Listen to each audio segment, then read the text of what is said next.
तो नमस्कार दोस्तों, कैसे हैं आप सब लोग। मैं आपका दोस्त एडवोकेट उत्कर्ष शर्मा फिर से आपके सामने पेश हूं अपने चैनल टैक्स लाइफ के द्वारा।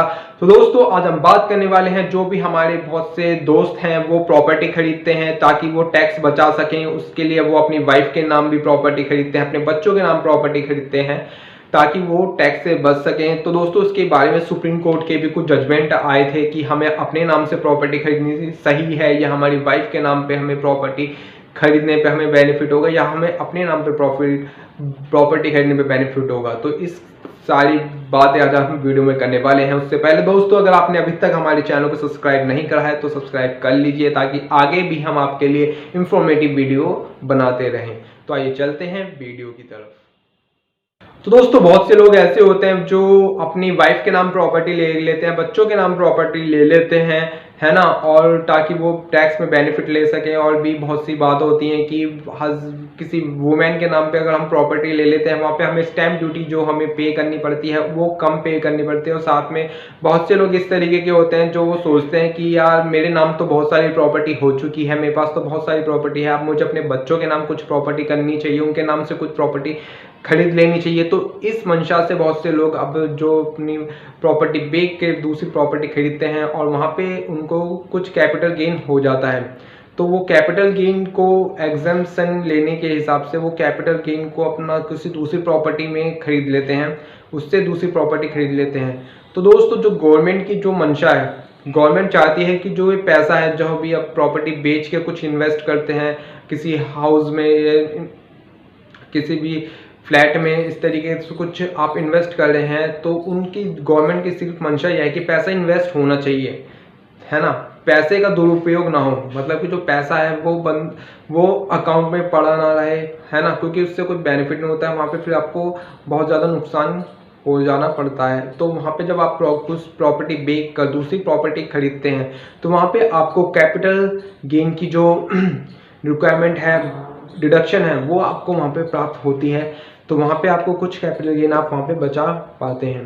तो सिंपली दोस्तों, जो हमारा लॉ है उसके अंदर सिंपली ये कहा गया है कि जो पैसा अगर आप इन्वेस्ट करना ज़रूरी है, आप किसके नाम से प्रॉपर्टी ले रहे हैं, अपने बच्चों के नाम ले रहे हैं या अपनी वाइफ के नाम ले रहे हैं, इसके बारे में क्लियरली लॉ के अंदर कुछ नहीं लिखा है।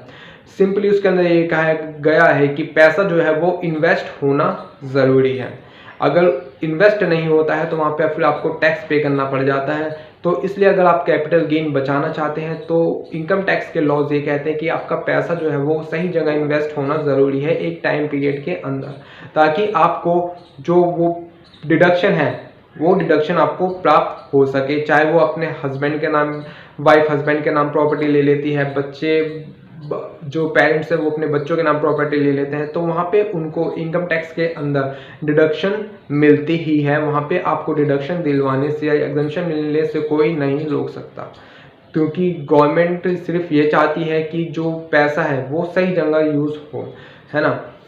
गवर्नमेंट ये चाहती है कि हाउस बेचने का पैसा सही जगह यूज़ हो। और लॉज भी यही कहते हैं कि पैसा जो इन्वेस्टमेंट होनी ज़रूरी है, और किसके नाम होनी ये उसके अंदर क्लियरली नहीं लिखा है। पर अभी कुछ समय में एक हमारे एक एसएससी हैं दिल्ली के, उनका एक केस रिसेंटली उठ के आया था। उन्होंने क्या किया था, उन्होंने अपनी जो प्रॉपर्टी थी अपने बच्चे के नाम प्रॉपर्टी ले ली थी, है ना, प्रॉपर्टी ले ली थी।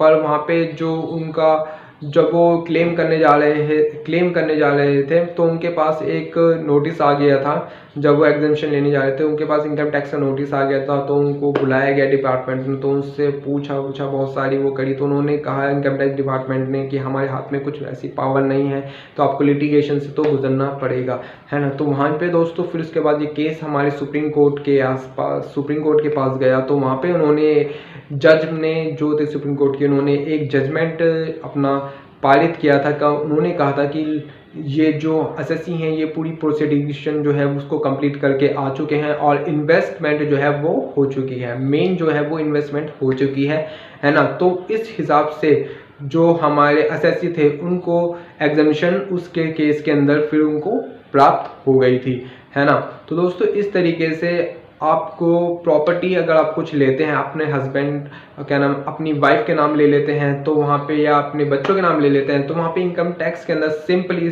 आपको ये कहा गया है कि आप वहाँ पे क्लेम कर सकते हैं, डिडक्शन जो है वो अपनी एग्जम्पशन जो है वो क्लेम कर पाएंगे, क्योंकि इन्वेस्टमेंट हो चुकी है, इन्वेस्टमेंट आपकी हो चुकी है, तो वहाँ पे आप क्लेम कर पाएंगे। साथ में दोस्तों मेरा जो इंटेंशन है, मैं जो अपनी तरफ से सोचता हूँ, तो दोस्तों अगर आप ये जो लिटिगेशंस हैं, आप जो बंदा अपनी नाम से प्रॉपर्टी अपने खुद क्लेम करना चाहता है ना, एग्जम्पशन खुद क्लेम करना चाहता है, तो हो सके तो प्रॉपर्टी उसी बंदे को अपने नाम पे खरीदनी चाहिए, ताकि जो आपकी जो ये हाई कोर्ट के और ये जो इनकम टैक्स के प्रोसीडिंग्स हैं इस पर ना पढ़ना पड़े। आप सिंपली स्टार्टिंग में अपना जो क्लेम है, एग्जम्पशन है, वो सिंपली आप आसानी से प्राप्त कर पाएँ।